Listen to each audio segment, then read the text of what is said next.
మీరు ప్రతి సండే వచ్చి కూర్చొని వెళ్ళిపోతారు కదా, అది కాదు సంగమా.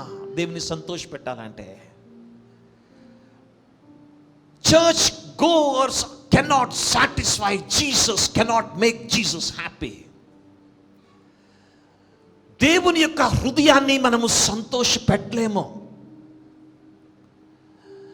దేవుని యొక్క హృదయాన్ని ఎవరైతే సంతోష పెట్టగలరో తెలుసునా?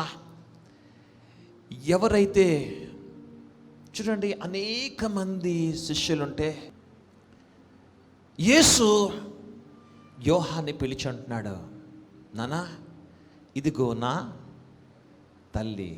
చప్పట్లు కొడదమ్మా. దేవునికి ఆ వ్యక్తి మీద ఒక ప్రత్యేకమైన నమ్మకం కలిగింది.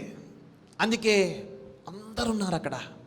పిలిచాడు, నానా మమ్మీ ఈరోజు నుంచి బహుశా నీకు నేను ఉండనేమో కానీ అంటున్నాడు, ఇదిగో నీ తల్లి, ఇదిగో నీ కుమారుడు.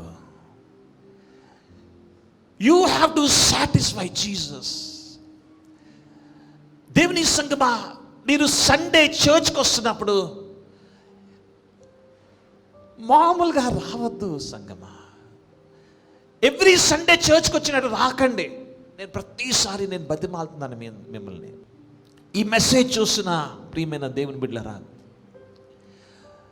బహుశా మీరు మీ చర్చ్ సర్వీస్ అయిపోయిన తర్వాత ఈ ఒక్క ప్రోగ్రాం చూస్తున్నారేమో.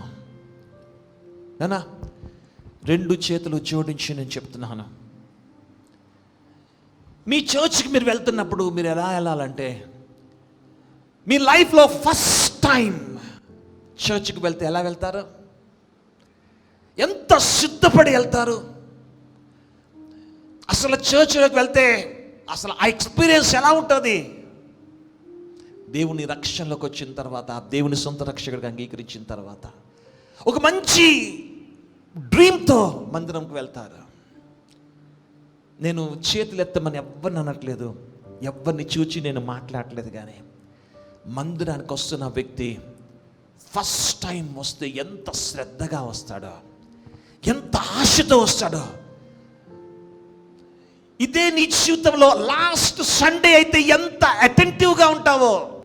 చూడండి, డాక్టర్స్ ఐసీయూలో మీ యొక్క రిలేటివ్స్ ఎవరైనా ఉంటే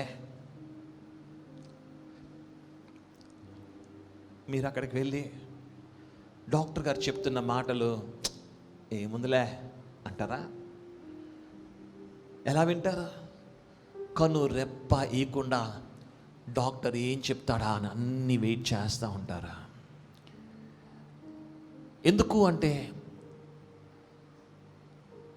ఆ వ్యక్తి మీద ఉన్న చెప్పాలి ప్రేమ. ఈరోజు మందిరంకి వచ్చినప్పుడు దైవ సేవకుడు మాట్లాడకూడదు. దేవుని బిడ్డలారా, దైవ సేవకుడి వైపు మన దృష్టి ఉండకూడదు. మాట్లాడుతున్న దైవ సేవకుడైనా, దైవజనురాలైనా, ఇంకొక వ్యక్తి ఎవరైనప్పటికీ కూడా పరిశుద్ధాత్మ దేవుడు మాట్లాడాలి.